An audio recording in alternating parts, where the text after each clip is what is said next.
Bienvenue à tous.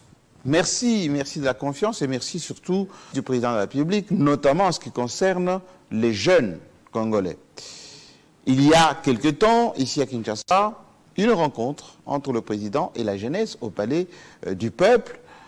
Beaucoup de jeunes venus de toutes les provinces de la RDC ont interpellé le président de la République sur un certain nombre de dysfonctionnements, notamment les soutiens qui peuvent être accordés à la jeunesse congolaise pour qu'elle puisse accéder à la fois au financement de projets, mais aussi les fameux millionnaires congolais qui doivent être créés. Et parmi ces jeunes, il y en a eu un qui a eu le courage, effectivement, d'interpeller le président et de lui exposer le cas de ce qui se passe dans la sous-traitance.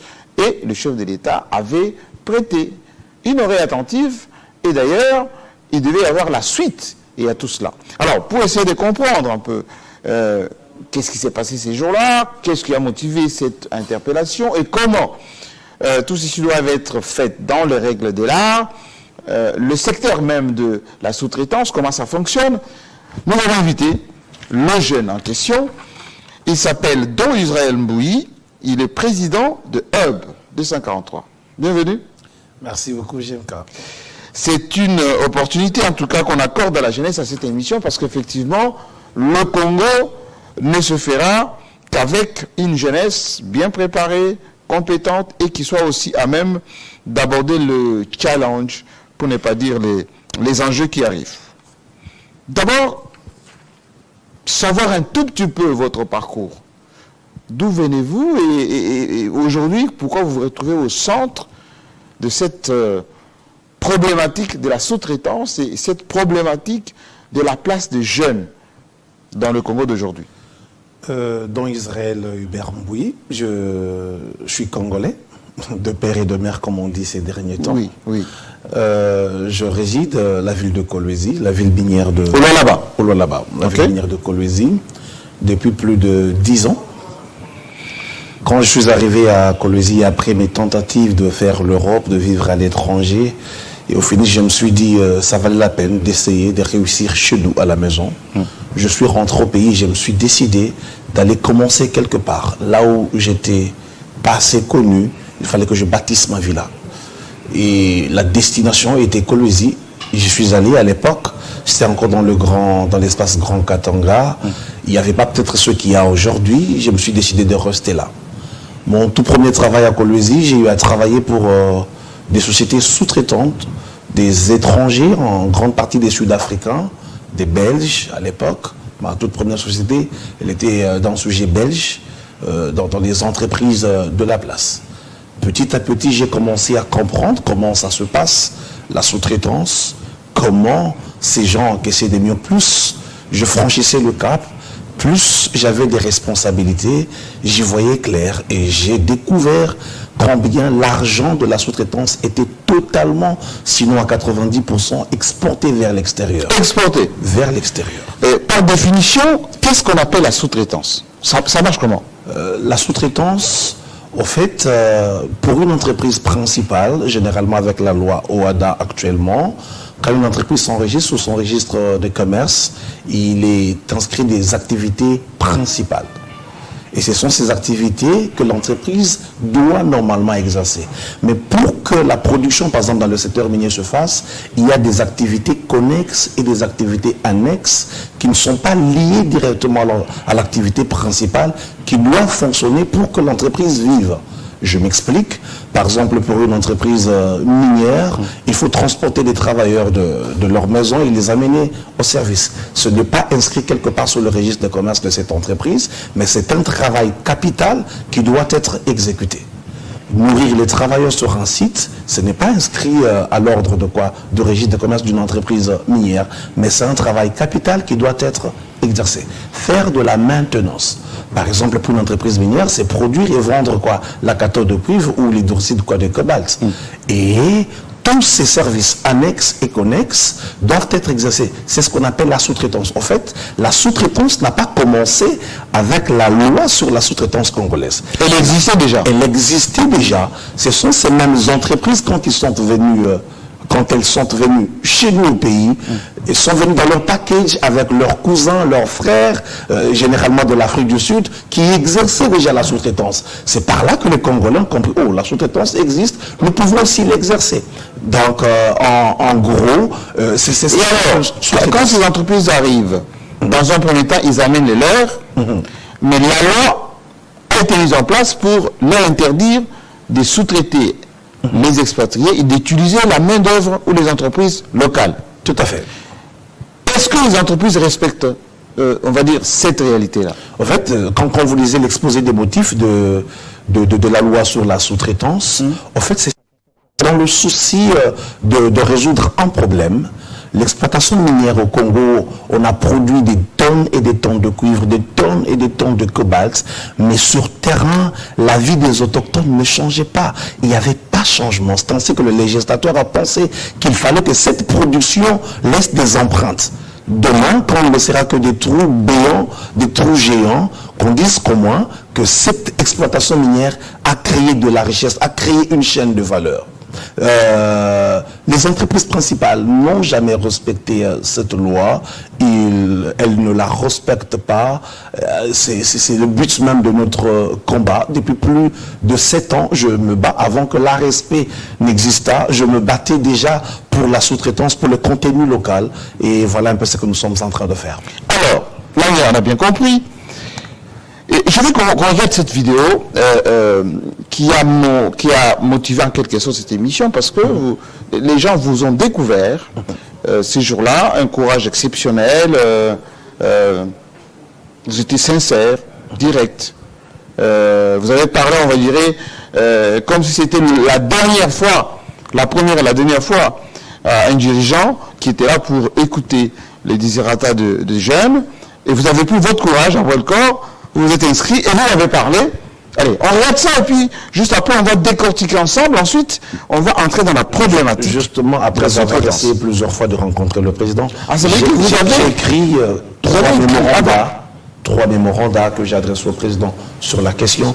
Je ne sais pas ce que c'est. Pas de réponse. Pas de réponse. Ok.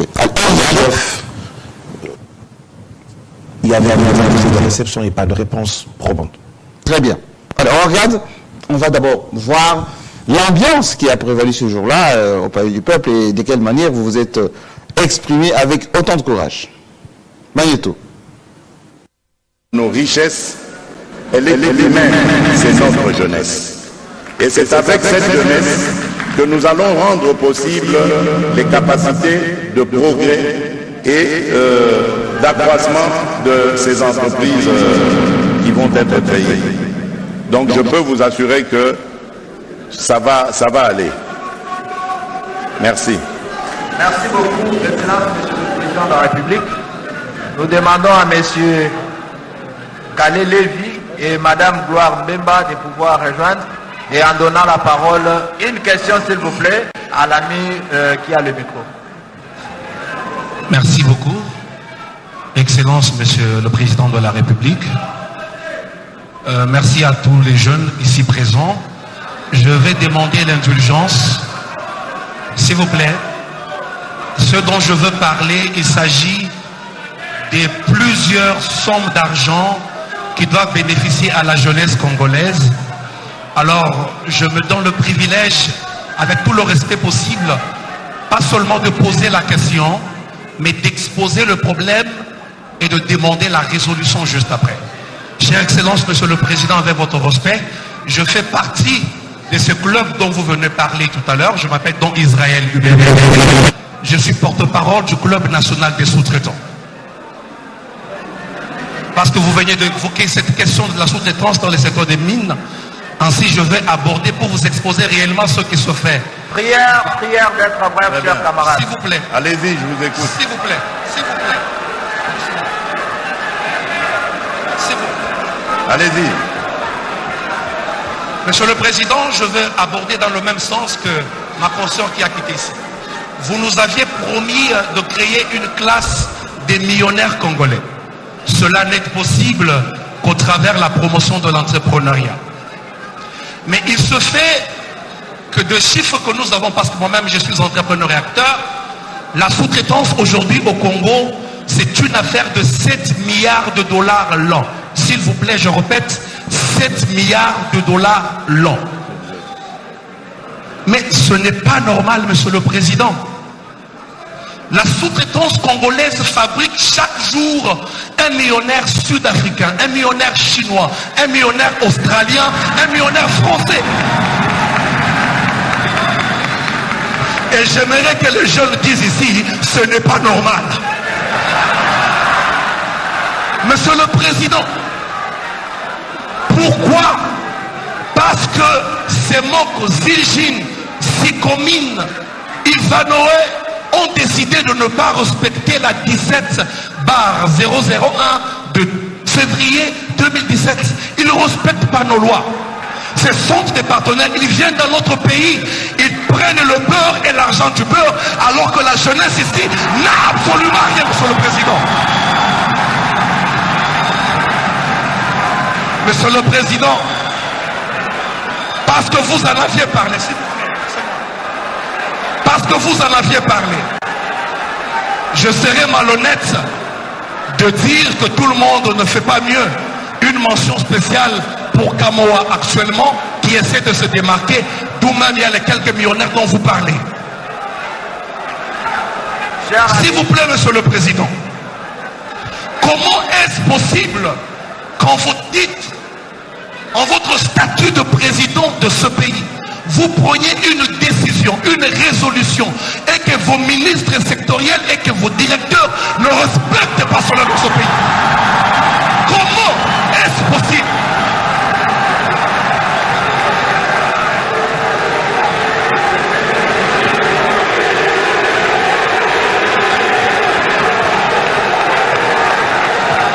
Oui, Monsieur le Président. Je parle de la réunion du Conseil des ministres du 5 juin de cette même année. Ce n'est pas le ministre Mouyaya qui est présent qui me dirait le contraire. Vous avez pris une résolution au besoin de fermer les entreprises réfractaires. Mais vos directeurs et votre ministre Eustache n'ont pas respecté cela. Pourquoi? Soyez prêts, chers camarades, et posez la question, s'il vous plaît.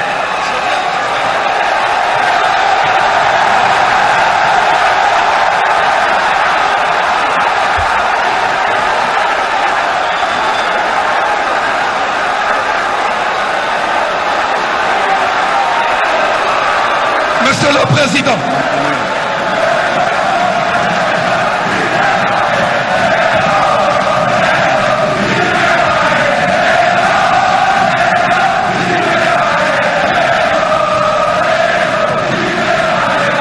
Monsieur le Président, il est saugrenu, ubuesque, d'une étrangeté rocambolesque que vous nommiez un étranger à une direction comme l'ARSP. Quand je parle étranger, je ne parle pas d'un nom congolais. Je parle d'une personne qui n'a rien à voir avec la sous-traitance, qui n'a jamais été entrepreneur, qui n'a jamais été dans un forum traitant de la question de la sous-traitance. Je parle de l'actuel directeur de l'ARSP. Monsieur le Président, dans cette salle, il y a des jeunes pétris de talent. Dans cette salle, il y a des jeunes capables. Dans cette salle, il y a des entrepreneurs qui peuvent faire cette fonction. Vous ne pouvez pas vouloir une chose et son contraire. Pourquoi? L'ARSP depuis sa genèse a été corrompu. L'ARSP nous complique. On n'arrive pas à avancer. Je vous ai écrit plus de 3 fois, Monsieur le Président. Dans plusieurs mémorandums, je vous ai exposé le problème. Et ma question aujourd'hui, la seule d'ailleurs, je vous la pose en vous regardant avec tout respect droit dans les yeux, Monsieur le Président. Vous nous avez promis il y a bientôt 4 ans de bien vouloir créer une classe de millionnaires congolais. Moi personnellement, je l'ai cru. Je travaille, je me bats pour le faire. Mais comment cela sera possible aussi longtemps que vos ministres sont corrompus, ceux qui œuvrent autour de cette question? Comment cela est possible, Monsieur le Président? Comment cela est possible?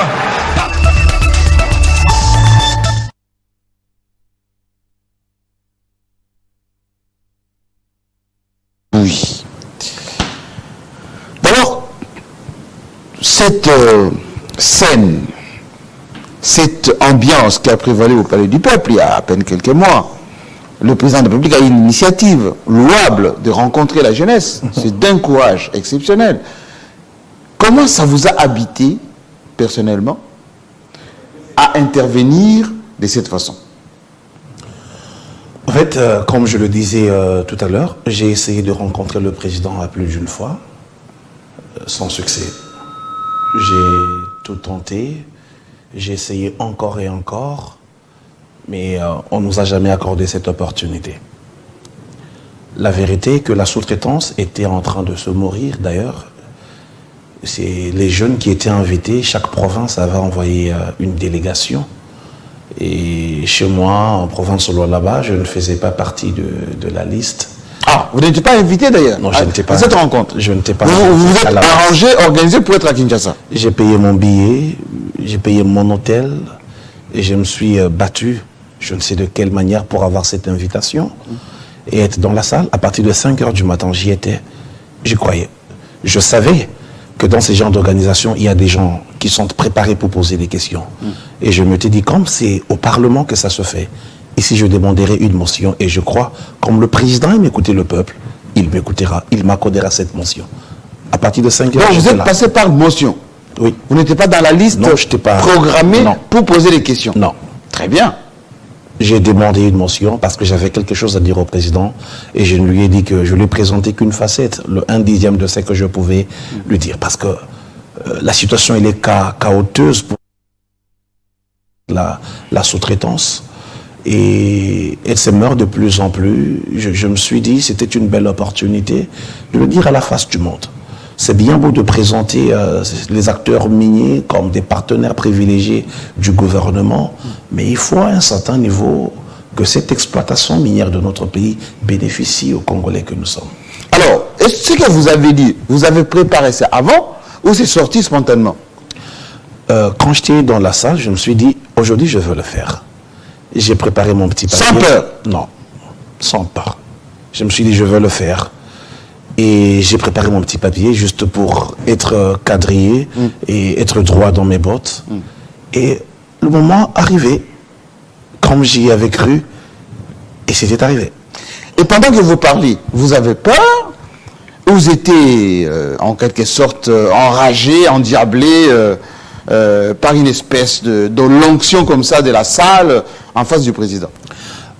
Naturellement, j'ai un franc-parler. Naturellement, je suis comme je suis. Là, je m'efforce avec un coach qui travaille avec moi sur mon tempérament, de plus en plus d'essayer d'être le plus calme possible. Il n'y avait rien de manque de respect envers l'autorité du pays. Pour ceux qui ont cru en cela, je présente mes excuses. S'ils ont cru que j'ai eu à offenser... C'était propre. Donc c'est correct et propre. Mais c'est un citoyen qui parlait, absolument. Oui. En fait, cette rage... c'est pas une histoire qu'on me raconte. J'ai commencé moi-même comme travailleur dans une entreprise sous-traitante des étrangers. Je connais les réalités. JMK, comment pouvez-vous trouver normal qu'un contrat, quand c'était un Sud-Africain qui l'exécutait, soit coté par exemple 3 millions de dollars? Et aujourd'hui où nous parlons, quand c'est moi un Congolais, l'entreprise principale me dit que tu ne dois pas dépasser les 300 000. Comment? Alors que le prix du cuivre au LME à l'époque n'était pas, c'est pas la même valeur. Le taux est en train de monter, le prix est en train de... La sous-traitance, lorsque c'est une société étrangère, la société mère paye plus. C'est ce qui a toujours été fait. Et quand c'est un sous-traitant congolais, on baisse le prix de cette sous-traitance. Généralement. C'est cautionné par qui? En fait, on nous met dans une sorte de challenge, une sorte de concurrence déloyale. Et généralement, quand vous cotez, on vous envoie un tender, une request for quotation. C'est un marché, tu dois coter, tu cotes ton prix. Et chaque entreprise minière, ils ont un service de procurement qui est censé, on les appelle les buyers, qui sont censés discuter, négocier le prix et acheter des services au prix le plus bas possible. Mais l'État ne réglemente pas ça. Non, ce n'est pas réglementé. C'est ce que j'ai demandé dans plusieurs de mes mémorandums au président de la République, qu'on essaye de prendre les chiffres de la sous-traitance de 2014, 2015, 2016 et qu'on prenne ces mêmes chiffres comparativement aux chiffres d'aujourd'hui. Qu'on aligne. Alors, juste une question de principe. Depuis votre prestation 1, est-ce qu'on vous a inquiété? Je ne voulais pas en parler. C'était pas assez très bon. Est-ce qu'on vous a mis mal à l'aise, c'est le terme? Un peu, je dirais. Pas trop, mais un peu. Juste quand je suis rentré à Kolwezi, ça, beaucoup de gens ne le savent pas, ça avait coïncidé. 3 jours après, mon épouse a eu à me donner un très joli cadeau, un triplé. Oh, félicitations. Merci. Et comme je devrais être à cheval entre l'hôpital et la maison, je suis rentré un beau matin à la maison. Ma maison était vandalisée. Il y avait pratiquement rien. Je me suis dit à l'époque que c'était pas beau de communiquer. Après ces événements communiqués, ça allait comme qui dirait être me passer pour quelqu'un qui essaie de se victimiser pour en enterrer quelqu'un. Je me suis dit bon, je garde, je gère, je m'occupe de ma famille. Après cet incident-là, il y a eu d'autres situations malheureuses où la situation s'est calmée. Non, la situation s'est calmée, mais parce qu'il fallait que je dormais pas chez moi pendant tout un mois. Je changeais d'hôtel en hôtel jusqu'à ce que je me trouve une nouvelle maison. Parce que là déjà, c'était bon, je ne pouvais plus retourner avec mon épouse là-bas. Et après, ça s'est calmé. Est-ce que j'ai senti que le président était réceptif? Il vous a laissé parler jusqu'à la fin. Ensuite, il fallait qu'il y ait la suite un peu de tout cela. Parce que ce que vous avez dit était tellement adroit, pertinent, qu'il devait y avoir en quelque sorte le rapprochement avec ses services pour essayer de voir comment capitaliser sur tout ça. Est-ce qu'il y a eu la suite? Est-ce que vous avez été reçu par le président, par ses services? Non, ces services m'ont contacté dans la salle même et je pouvais bien comprendre que le président les avait envoyés parce que j'étais là juste à la deuxième rangée, je voyais ce qui s'est passé devant pour prendre mes coordonnées, ce qui a été fait. Mais après ces coordonnées, après ces jours-là. Et après rien, et après rien. Et après rien. Et je me sens heureux aujourd'hui de participer à un combat très noble pour les jeunes de ma province, le Lualaba, et les jeunes du Congo. Généralement, et même ceux qui sont... Alors, il y a beaucoup de jeunes aujourd'hui qui vous suivent là. Hein? Le président aussi, les responsables aussi, les sous-traitants, les entreprises qui sous-traitent, les jeunes également.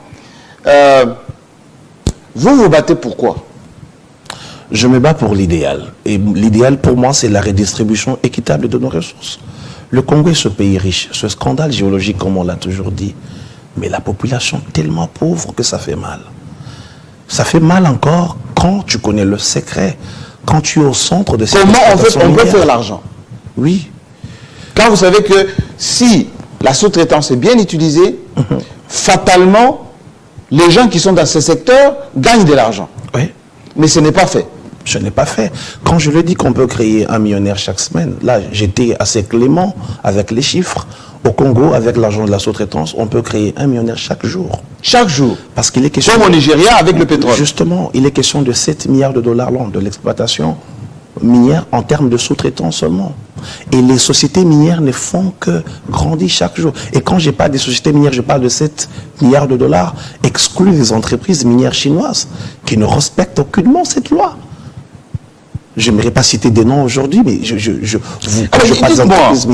vient de créer, ça existe depuis un certain temps. Comment s'occupe la structure qui fait la sous-traitance? L'ARESP. Oui. Quel est de votre point de vue la pertinence de cette structure? Elle est très capitale, elle est importante pour les sous-traitants dès l'instant que sa mission, c'est quoi? Sa mission, c'est de réguler. C'est l'autorité de régulation de la sous-traitance. Elle doit être là pour veiller à la stricte application de la loi.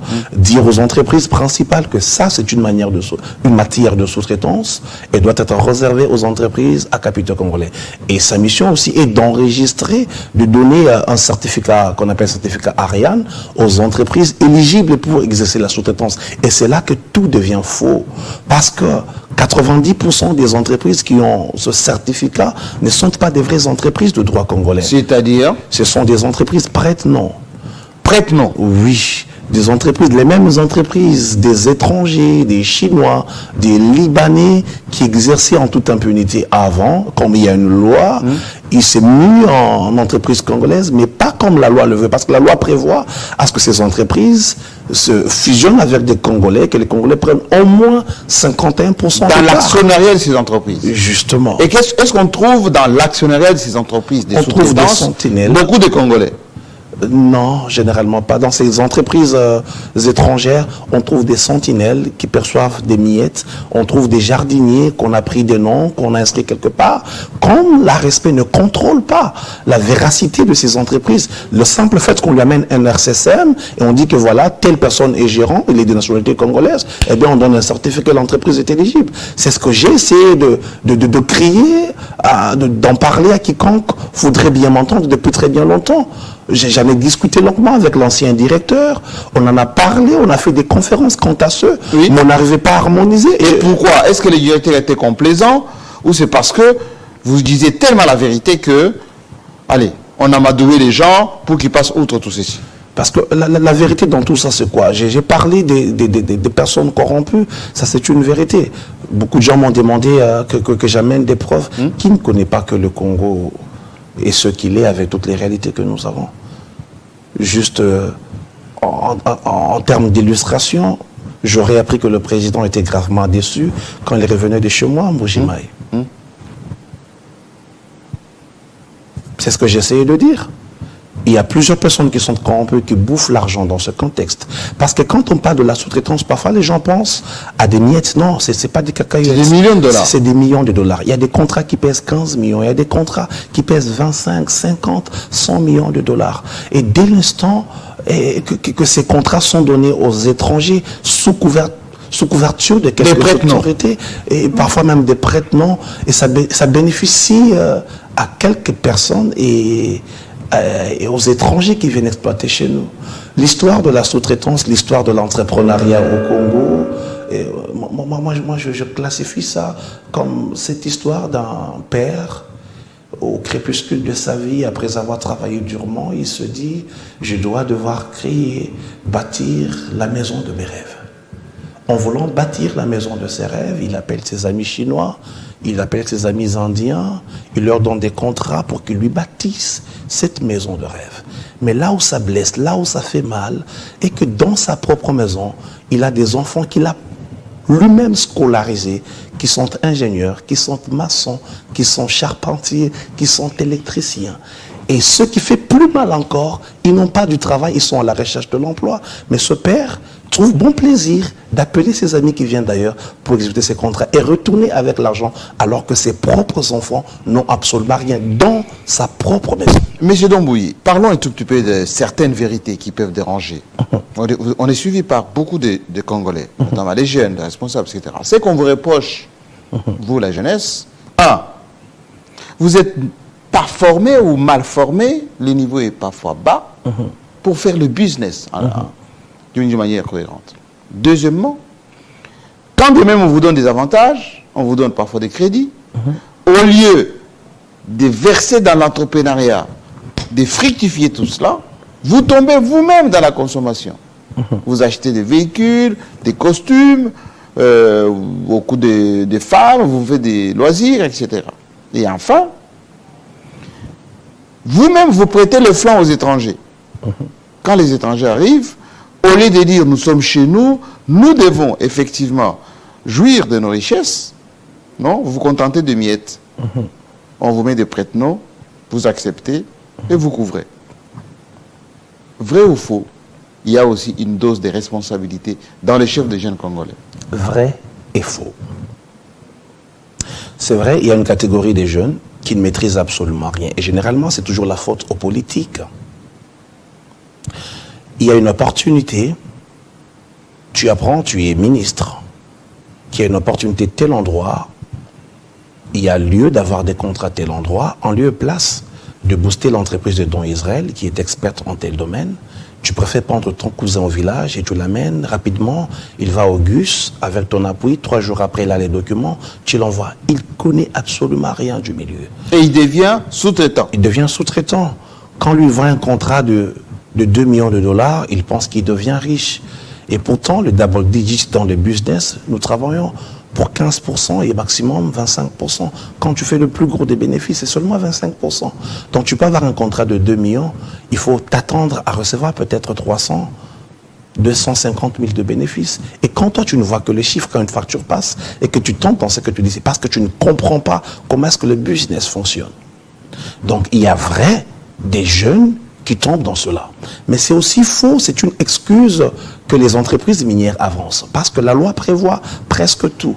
La loi prévoit de préfinancer tous les contrats au moins à hauteur de 30%. Préfinancement. Préfinancement. Ça veut dire si l'entreprise X me donne un contrat aujourd'hui, ils sont dans l'obligation de me préfinancer à 30% pour que je fasse la mobilisation, la démobilisation, pour que je fasse l'implantation de quoi du site, que je commence le travail, que j'ai au moins, si c'est un contrat de longue durée, que j'ai au moins le cash flow de 1 ou 2 mois pour que mes travailleurs soient à l'abri du besoin en ce qui concerne quoi, les charges de l'entreprise, exécuter le travail en toute quiétude. Mais généralement, la plupart des entreprises ne le font pas. Est-ce que vous savez qu'il y a même des entreprises qui font 6 mois sans payer une facture? 6 mois. Si. Mais ça vous empêcher de fonctionner. Justement. Mais quand il est question de leurs frères sud-africains, parce que le gros des sous-traitants sont sud-africains, oui, dans le secteur des mines, oui, il y a des entreprises qui perçoivent 100% de préfinancement. Il n'est même pas encore au Congo, l'argent est déjà viré chez lui en Afrique du Sud. Et quand ils viennent, on pense qu'ils sont excellents. Non, c'est juste qu'on a disponibilisé des moyens pour eux. Comme font les Chinois, comme font les Indiens. Justement. Dans la grande distribution, par exemple. Justement. C'est ce qui se passe avec ces entreprises. Et vous savez, par exemple, dans la chain supply, je gagne un contrat de 3 millions. Je dois aller en Afrique du Sud pour commander ces articles. Déjà que je ne suis pas exonéré, ces entreprises sud-africaines sont exonérées au travers de l'entreprise principale, parce que les entreprises principales sont exonérées de certaines charges de douane, mais quand il s'agit de moi, je dois aller acheter, je dois transporter moi-même et je dois payer les frais douaniers moi-même. Mais ces entreprises sud-africaines, ils ne viennent même pas au Congo, ils achètent chez lui, ils achètent à Durban, il vient livrer à Pretoria ou à Johannesburg et la marchandise vient au Congo sous le nom de l'entreprise principale. Comment vous voulez que le Congolais s'en sorte? Est-ce que nos autorités sont au courant de ça? Bien sûr, j'ai écrit au président 3 fois. Je pense que ses services sont au courant. Qui est ce ministre qui ne connaît pas ce dossier? L'ancien ministre des PME, Justin Kaluma Manangongo. J'ai travaillé avec lui pendant très longtemps sur ce dossier. Il le savait très bien. L'actuel ministre, quand il a eu ses fonctions, il m'a invité chez lui au bureau. Nous avions discuté de la sorte. Je lui ai bien présenté le problème, que derrière moi, avec le Hub 243, il y a plusieurs jeunes qui n'attendent que ça. Nous sommes disponibles de vous accompagner, mais accompagnez-nous, essayez de nous aider à avoir de vrais marchés. Est-ce que Hub 243 présente des dossiers bancables, avec des business plans bien présentés, avec des vrais chiffres, avec des plans prévisionnels, des choses comme ça? Justement, c'est là qu'il y a un problème. Vous savez, l'entrepreneuriat est difficile, mais ça devient facile quand on comprend comment se passe le business.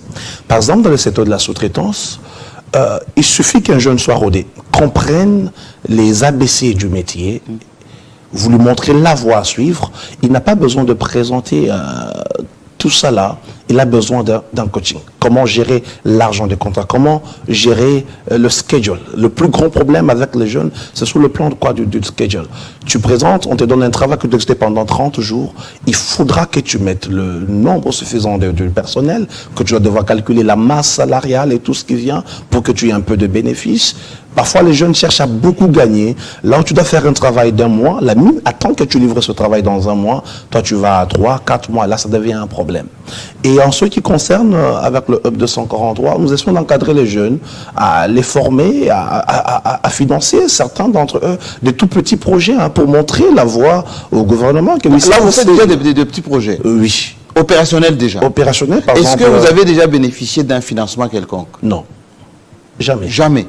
D'ailleurs, ce samedi, ici à Kinshasa même, je veux préfinancer 5 jeunes de la capitale 5 jeunes à hauteur de 1 million, c'est petit, mais c'est quelque chose pour un jeune qui vient de la faculté, qui n'a absolument rien. Par où commencer, qui a des bonnes idées, on va le coacher, commence par ici. Et ceux qui vont exceller au bout d'une année, nous pouvons accroître leur capital petit à petit avec le peu que nous gagnons. Cette redistribution, créer cette chaîne de valeur, c'est que je gagne auprès des miniers, je peux le redistribuer auprès de mes frères. Et à Kolwezi, on aura une très grande conférence, parce que là, c'est chez moi. Et en Bujimaï aussi, une très grande conférence que je vais organiser là-bas. Et je vais aller dans toutes les 26 provinces au courant de cette année. Si pas moi personnellement, mais avec mon équipe. Aujourd'hui, il y a des entreprises comme l'Amiba, bien sûr, Saint-Gobain, et même à l'Est d'ailleurs, beaucoup d'entreprises là-bas. Les jeunes qui nous suivent, en quoi ils peuvent faire confiance? Parce que j'ai vu dans la salle, vous étiez presque portés. Quand vous êtes rentré là-bas, vous étiez portés. Qui est derrière vous? C'est la question que tout le monde essaie de me poser. Qui est derrière moi? Dieu et moi.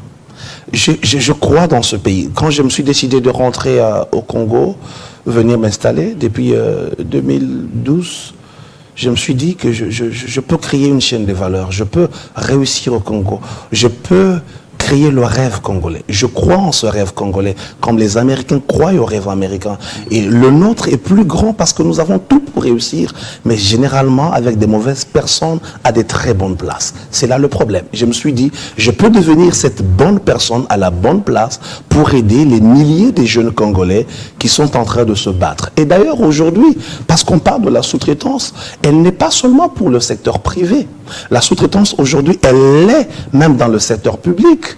L'ordonnance loi du numéro 22/030 du 8 septembre 2022, oui, signé par le président lui-même. Quel joli texte. Le président de la République, Félix Antoine Tshisekedi, vient de nous donner quelque chose au-dessus de ce que Joseph Kabila Kabange nous a légué, la loi de la sous-traitance. Le président de la République, au travers de cette loi, vient de canaliser les moyens essentiels par lesquels les jeunes peuvent être préfinancés. Quand vous lisez cette ordonnance-loi, par exemple, à son article 30, si je ne m'abuse pas, il y a 30, quand vous descendez, il y a des structures censées préfinancer et financer les jeunes. Des structures censées être des fonds de garantie pour aider l'entrepreneuriat local à avancer. Par exemple, le FOGEC. Le FOGEC ne peut jamais dire qu'ils n'ont pas d'argent parce que c'est faux. Le FOGEC, chaque jour, gagne de l'argent. Mon argent, moi. Je suis sous-traitant. Oui. Sur chaque contrat que je gagne avec une entreprise minière, oui, il y a une quotité de 0,2 qui est directement versée à la source avant que l'argent ne débarque dans la banque. C'est une structure créée par justement, oui. Donc l'argent débarque directement dans le compte du FOGEC. De la même façon que l'argent débarque, il y a 1% qui débarque dans le compte de quoi? De l'ARSP, et 0,2 qui débarque dans le compte de quoi? Du FOGEC. Donc le FOGEC est alimenté chaque jour parce qu'il y a des entreprises qui font 100-150 bons de commande par jour au pays ici.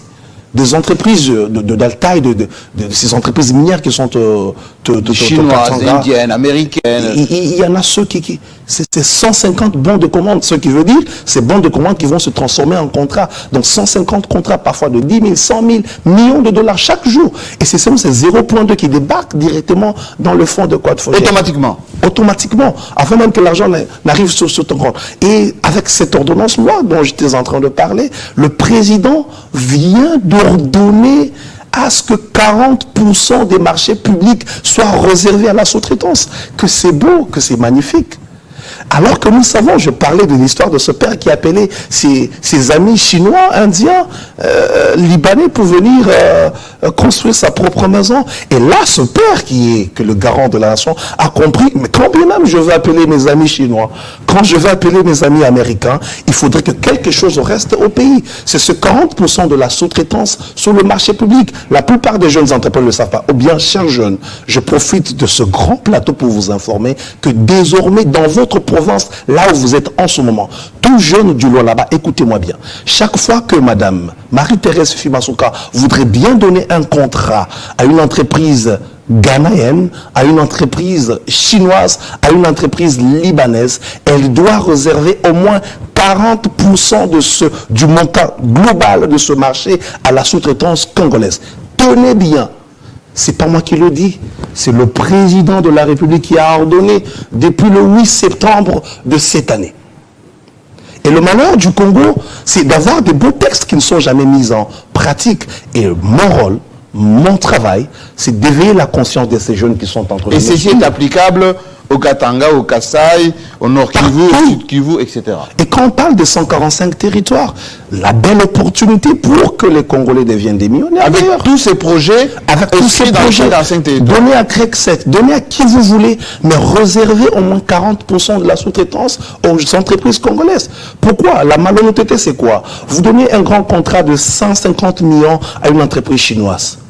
Ils ne viennent pas avec tous les experts de chez eux. Même quand ils viendraient avec leur ingénieur en chef de la Chine ou de Guangzhou, mais la main-d'œuvre, elle est locale.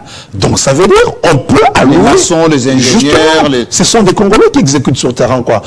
Même ici à Kinshasa, regardez partout, on construit des routes. Ce sont nos frères Congolais qui sont en train de le faire. En lieu et place de garder 100% de ces marchés sous la tête des sujets étrangers pour qu'ils expatrient notre argent, faites comme le président le veut. 40% aux entreprises congolaises. Comme ça, le même salaire, on me donne 40% de part de ce marché. Si c'est un contrat de 10 millions, on me donne au moins 4 millions de quoi de cet argent d'office sur un seul marché. Je deviens millionnaire. Et quand vous parlez de 145 territoires, c'est combien de contrats? J'ai eu à feuilleter quoi, les appels d'offres, les appels à candidature d'offres. Oui. C'est des milliers de contrats. Et c'est suffisamment beaucoup d'argent. Donc suffisamment beaucoup d'argent pour créer plusieurs millionnaires. Et quand on parle de cette sous-traitance, elle n'est pas seulement dans ce secteur, mais aussi dans l'artisanat minier. Oui, par exemple, à Kolwezi, il y a ce centre de négoce créé par Joseph Kabila, qui s'est développé depuis, inauguré. Non. Est-ce que ça fonctionne bien? Pas encore inauguré. Le centre de négoce, n'est pas encore inauguré. Pourquoi? Le centre de négoce de Kolwezi, de Moussompo, ne fonctionne pas encore. Pourquoi? Ça, c'est une question que j'aimerais poser à Madame Marie-Thérèse Fefi Masuka. Non, mais est-ce que c'est une question administrative ou c'est une question... Ça, je ne sais pas. En tout cas, c'est la seule question que je la poserai. Elle organise le 17 de ce mois une rencontre avec les jeunes de la province, comme le président l'a fait. Elle est très ouverte. Hein. Je pense que j'aurai la possibilité aussi de parler. Je pense que j'aurai une invitation et je serai dans la salle. C'est la seule question que je poserai à maman. Pourquoi les centres de négoce n'ont pas encore commencé à fonctionner? Justement, quel est le problème? L'artisanat minier crée par dizaines des millionnaires chinois chaque jour au loin là-bas. Comment? Déjà, qu'on ne donne pas à une seule entreprise, on les appelle comment?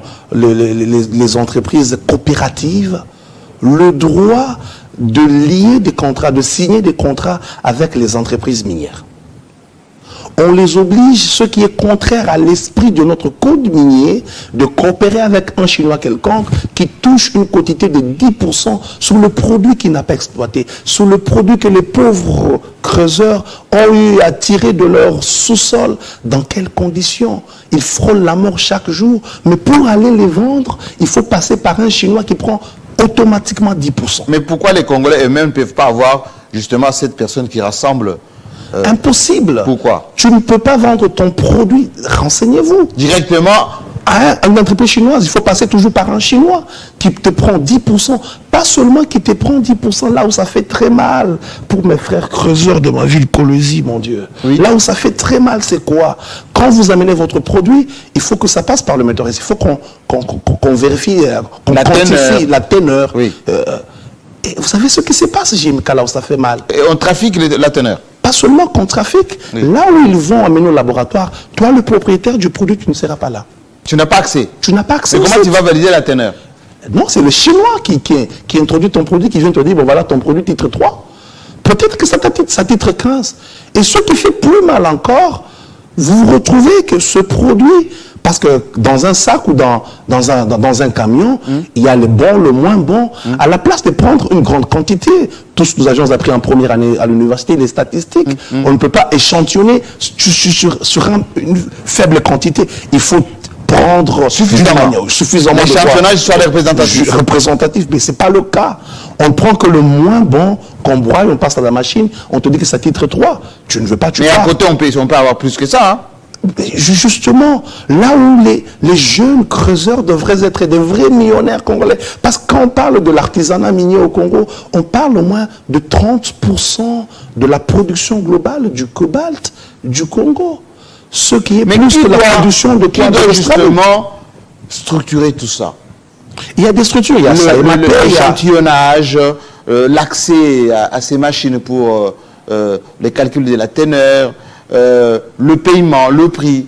Qui doit rationaliser tout ça? Tout a été prévu en concevant quoi, le centre de négoce. Là, un clin d'œil à ce grand homme, Richard Mouyej-Manguez-Monstre, dans la province du Lualaba, qui a déposé sa démission et donné bon vent à ceux qui sont là, entre autres Madame Fifi, et peut-être qu'il y aura des élections, que le meilleur l'emporte. Ça, c'est une bonne chose que j'apprécie.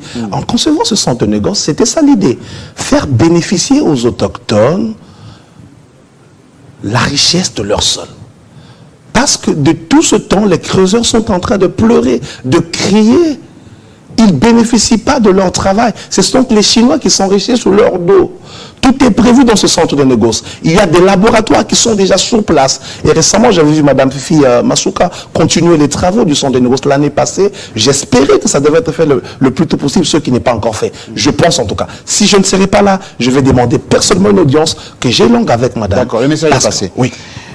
On est en direct, on doit terminer l'émission. J'aimerais quand même savoir, aujourd'hui, tous ces jeunes qui nous suivent, les responsables qui découvrent en vous un jeune à qui on fait confiance, si on vous approche, vous donnerez quel type de conseils dans le secteur de la sous-traitance? Allez, on prend le secteur minier d'abord.